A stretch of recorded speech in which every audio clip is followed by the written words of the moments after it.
Persib protes ke PSSI. Daftar 36 nama yang dipanggil timnas.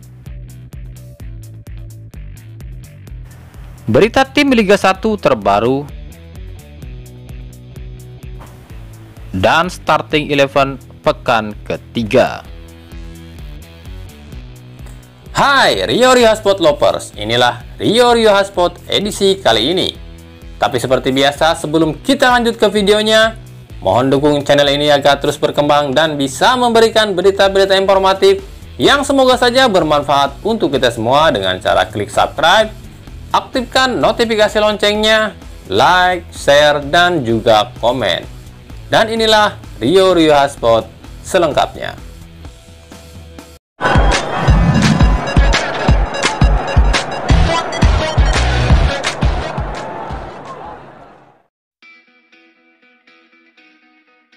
PSSI resmi merilis 36 nama pemain yang dipanggil untuk menjalani TC Timnas di Jakarta. Dari 36 pemain tersebut, tim Arema, Persebaya, dan Persib yang paling banyak menyumbang pemain dengan masing-masing 5 pemain. Sementara tim yang paling sedikit menyumbang pemain adalah tim Madura, Persik Kediri, dan Persipura dengan cuma 1 pemain saja. Dan berikut daftarnya.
Hingga pekan ketiga, ada 6 tim yang belum pernah merasakan meraih kemenangan, yakni Persija, Madura, Persikabo, Arema, Barito, dan Persipura. Persija hanya 3 kali menuai hasil imbang. Madura 2 kali hasil imbang dan 1 kali kalah. Persikabo 2 kali kalah dan 1 kali imbang. Arema 2 kali imbang dan 1 kali kalah. Barito 2 kali kalah, 1 kali imbang, dan Persipura 2 kali kalah dan 1 kali imbang. Di pekan keempat, ke-6 tim ini mencoba bangkit. Kemungkinan menang tentu ada. Namun melihat lawan yang akan dihadapi, ada 3 tim yang kemungkinan besar raih kemenangan, yakni Persija Jakarta yang hanya akan melawan Persela, Persipura yang akan melawan Persiraja, dan 2 tim lagi yang akan saling bunuh, yakni Persikabo dan Barito Putra yang akan bertemu di pekan keempat. Namun segalanya bisa terjadi di lapangan. Bisa saja tim yang dianggap lemah justru bisa mengalahkan tim kuat. Jelang lawan Persela Lamongan, tim Persija Jakarta kemungkinan tak bisa diperkuat 8 pemainnya, yakni Osvaldo Hai, Taufik Hidayat, dan Bray Fatari yang dipanggil timnas, serta 5 pemain yang mengalami cedera seperti Andri Tani yang kena DBD, Rico Simanjuntak yang cedera hamstring, Yan Mota yang terkena akumulasi kartu, serta 2 pemain senior Ismet Sopyan dan Nofri Setiawan yang cedera panjang. Otomatis pelatih Angelo Alessio harus memakai tim lapis 2-nya. Hal ini bisa dimanfaatkan tim Persela Lamongan karena hanya ada beberapa pemain saja yang tak bisa dimainkan seperti pemain asing baru asal Afghanistan Jabar Sarja. Sementara kabar baik pun datang, gelandang asal Brazil Guilherme Batata dipastikan bisa tampil. Hal ini bisa menambah daya gedor Persela bersama dua pemain asing lainnya yakni Demerson dan Ivan Carlos.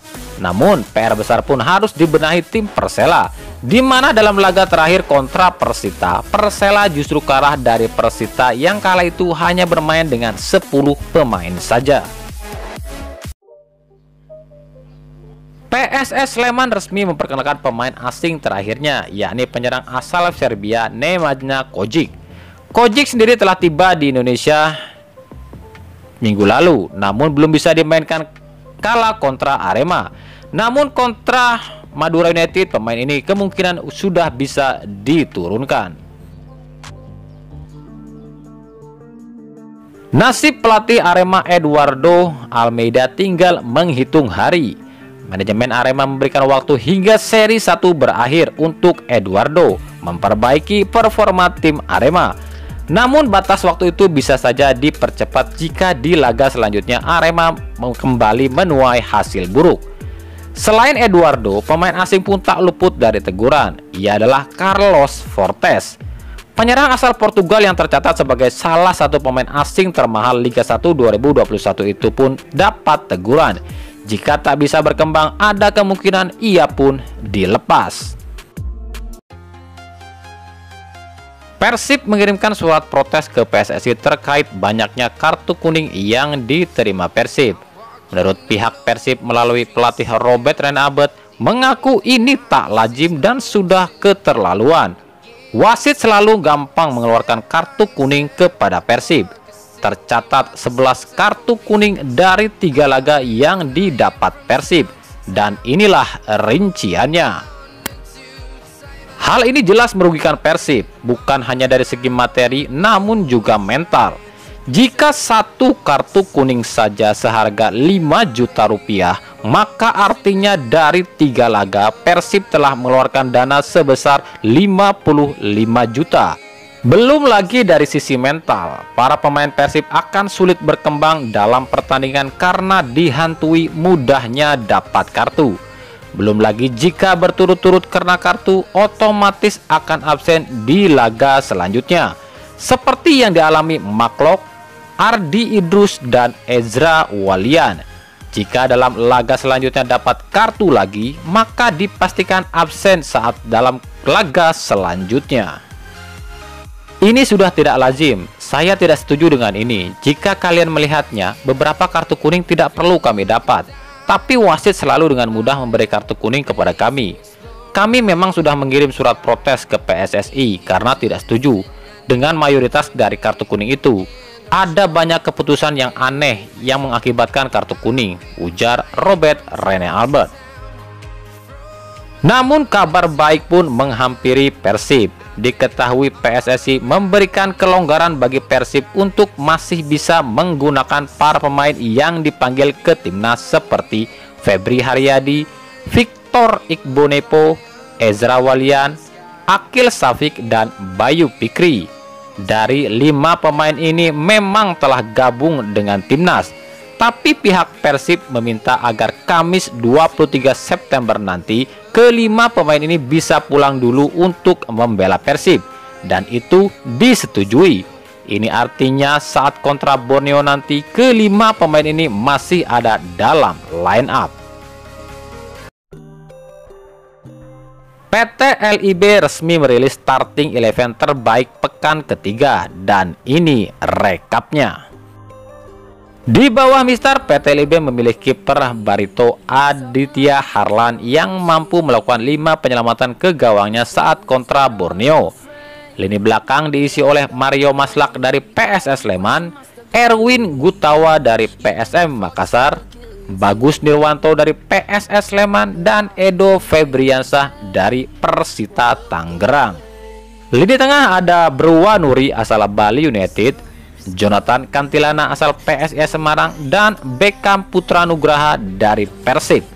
Sementara striker di lini depan ada Harinur Yulianto dari PSIS Semarang, Joseph Ezazeri dari Persik Kediri, dan Anko Johnson dari PSM Makassar. Dan inilah formasinya.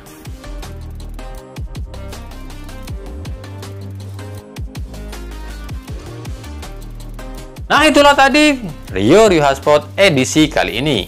Ikuti terus berita seputar sepak bola, khususnya Liga Indonesia dan pernak-perniknya hanya di Rio Sport. Terima kasih yang telah menyaksikan video ini dan mengunjungi channel ini.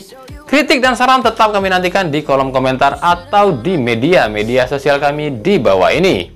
Sampai jumpa di video selanjutnya dan salam Rio Sport.